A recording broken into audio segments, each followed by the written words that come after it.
নমস্কার সম্মানিত দর্শকবিন্দু। এবার রিচার্জ না করলেও সিম চালু গ্রাহকদের জন্য নতুন নিয়ম ট্রায়ের। নতুন নিয়ম অনুযায়ী নির্দিষ্ট সময়ের মধ্যে রিচার্জ না করলেও কিছুদিন পর্যন্ত সিম চালু থাকবে। এর ফলে রিচার্জ করতে দেরি হলেও সিম বন্ধ হয়ে যাওয়ার ঝুঁকি অনেকটাই কমবে। তো সিম কার্ডের যে রুলসগুলি আছে সেইগুলি হচ্ছে জিও, এয়ারটেল, ভিআই এবং ভোডাফোনের অর্থাৎ সময় সময় আলাদা করা হয়েছে। ট্রাই এর এই নির্দেশ মেনে চলতে হবে সমস্ত টেলিকম অপারেটরকে। জিও, এয়ারটেল, ভোডাফোন আইডিয়া এবং বিএসএনএল ব্যবহারকারীদের জন্য রিচার্জ ছাড়াই সিম সক্রিয় থাকার সময়সীমা নির্ধারণ করা হয়েছে। তো এবার আমরা দেখে নেব কোন কোন কোম্পানির কী ধরনের সময়সীমা রয়েছে। তো জিওর ক্ষেত্রে রয়েছে যেটা, জিও রিচার্জ না করলেও সিম চালু থাকবে মাত্র 90 দিন। অর্থাৎ 90 দিনের মধ্যে রিচার্জ না করলে সিম বন্ধ হয়ে যাবে এবং নম্বরটি অন্য গ্রাহকের বরাদ্দ করা হবে।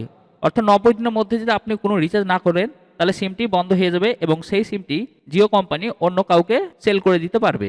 ঠিক একই রকমভাবে এয়ারটেল, যেমন এয়ারটেলের ক্ষেত্রে সেটা হচ্ছে 60 দিন, অর্থাৎ সেটা 60 দিন পর্যন্ত আপনার সিমটা চালু থাকবে এবং 60 দিন যখনই পার হয়ে যাবে তখন সিমটি আবার এয়ারটেল অন্য গ্রাহককে সেটাকে সেল করে দিবে।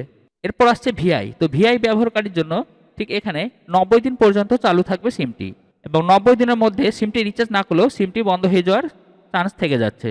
এবং বিএসএনএল ক্ষেত্রে যেটা হচ্ছে, বিএসএনএল ব্যবহারকারীরা পাবেন 180 দিন পর্যন্ত সময়।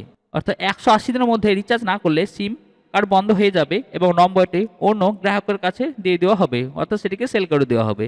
এরপর আসছে ফেক কল সমস্যার সমাধান। তো ফেক কল সমস্যার সমাধান, প্রায় এবার সেই সমস্যার সমাধানের উদ্যোগও নিয়েছেন। অজানা বা সন্দেহজনক নম্বর থেকে ফোন এলে গ্রাহক আগেভাগেই সতর্ক বার্তা পাবেন। কোনো অজানা নাম্বার থেকে কল এলে সেটি চিহ্নিতকরণ করা হবে।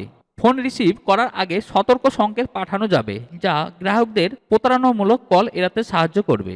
এরপর আসছে গ্রাহকদের জন্য সুবিধাজনক এবং নিরাপদ। ট্রাই এর নিয়ম অনুযায়ী এবং ফেক কল নিয়ন্ত্রণ পদক্ষেপ গ্রাহকদেরকে সুরক্ষা ও স্বচ্ছতা নিশ্চিত করবে।